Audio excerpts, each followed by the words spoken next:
Hello, hello. So today I want to talk all about the voice inside of our heads and whether or not it puts labels on you.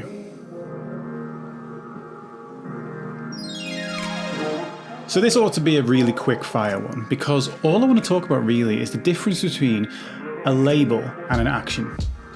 Now, the easiest way to say this would be there is a big difference between I failed and I'm a failure.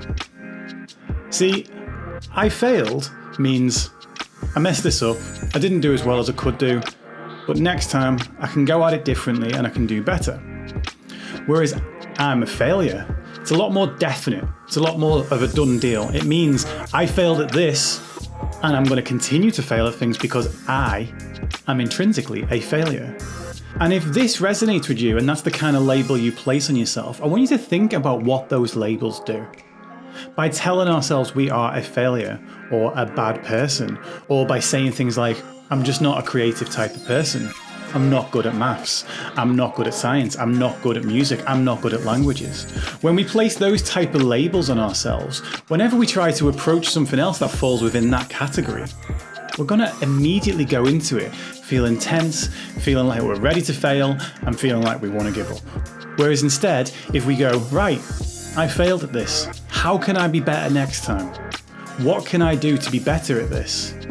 How can I take a step forward with this? When we start asking those type of questions, when we go into a situation, instead of having a preconceived notion that we are going to fail because we failed in the past, we want to be asking ourselves, what can I do differently this time?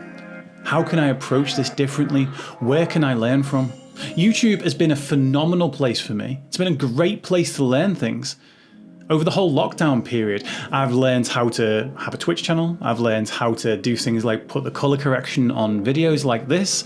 I've learned how to use Adobe Illustrator, all by finding people that instead of me saying, I'm no good in Illustrator, it was, how can I get good at Illustrator? Oh, I don't know about this lighting. I've been making videos for years and it must be complicated.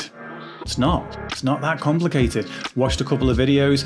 Instead of thinking I'm not the type of person that goes that extra mile, I haven't gone that extra mile so far, and now I do. And one final note on this is when we say I'm not good at something, what that often stops us from doing is taking the steps to get better. Now, my number one rule is we get better at the things that we do often, and we can either get good at getting better at things, or we can get good at leaving things where they are.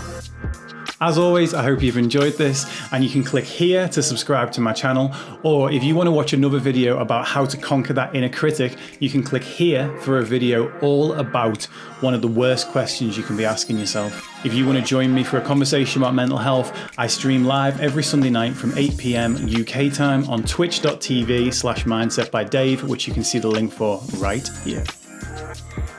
What I'm doing right now is not working. I'm literally dipping, I'm struggling, and if I don't change anything now, I'm going to go back to where I was a couple of years ago. So I changed it and I completely revamped my mental health regime, you could call it, my routine, and I got up every morning, went for a cycle at 10 o'clock to the beach, and literally sat out on the rocks and done mindfulness for 10 minutes. Then went home and exercised. I done a 10-minute workout, and then I went for a walk, and then I done whatever I had to do for the rest of my day.